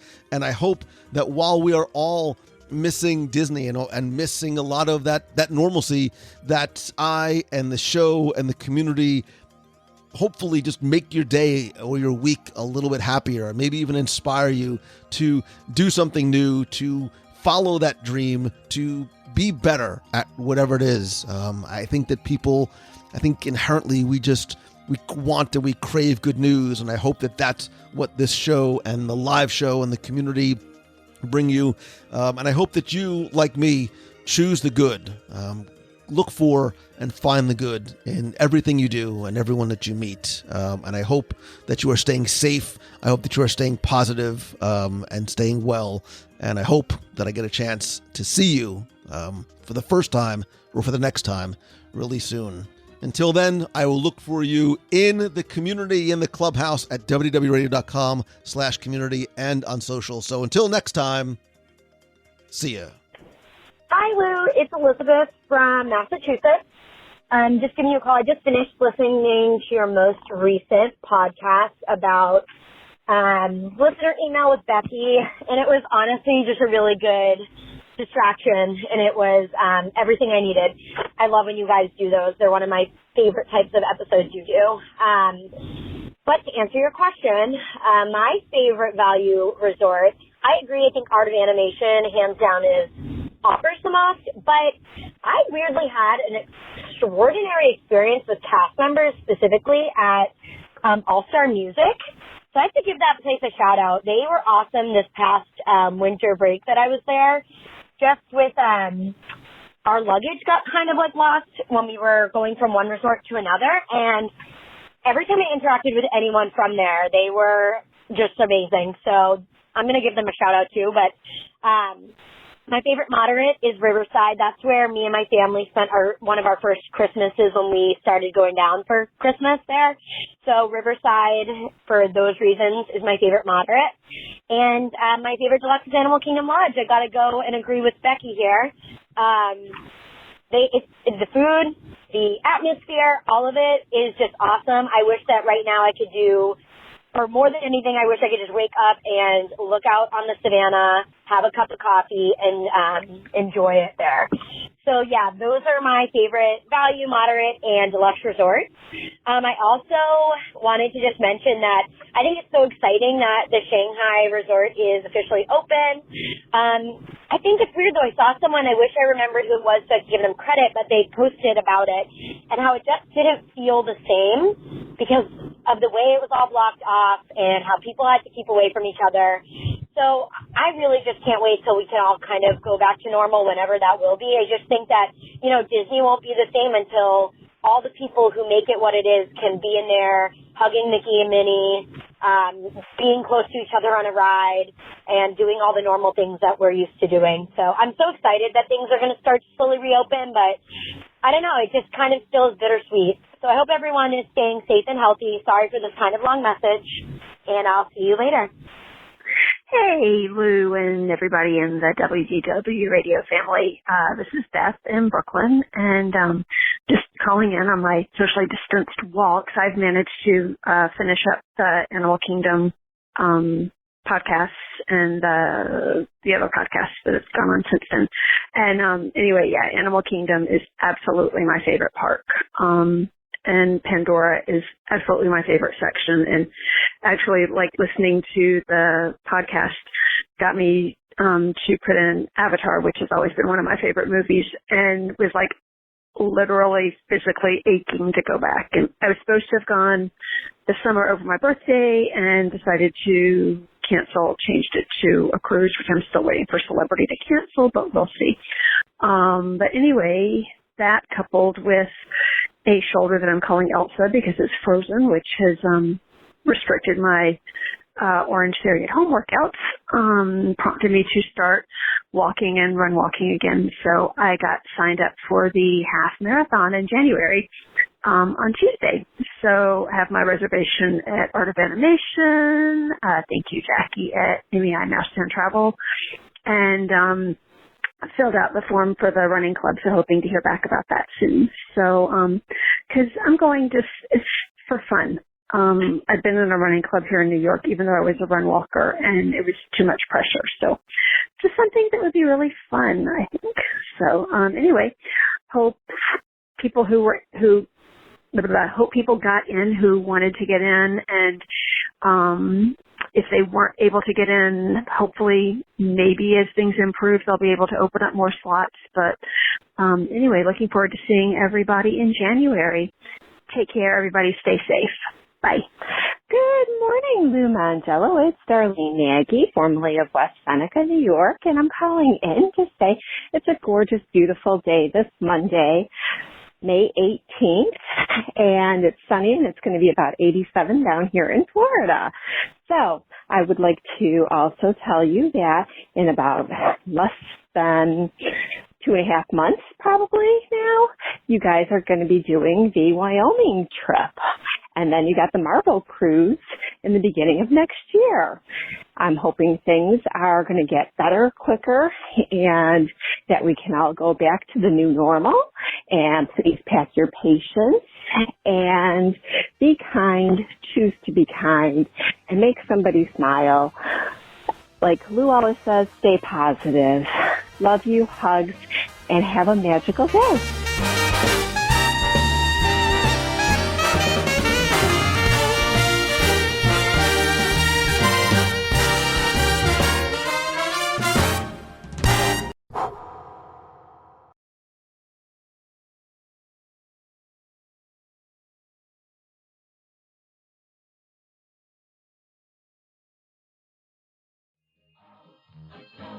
Each country's come to show the world is yours wherever you may roam here. Celebrations of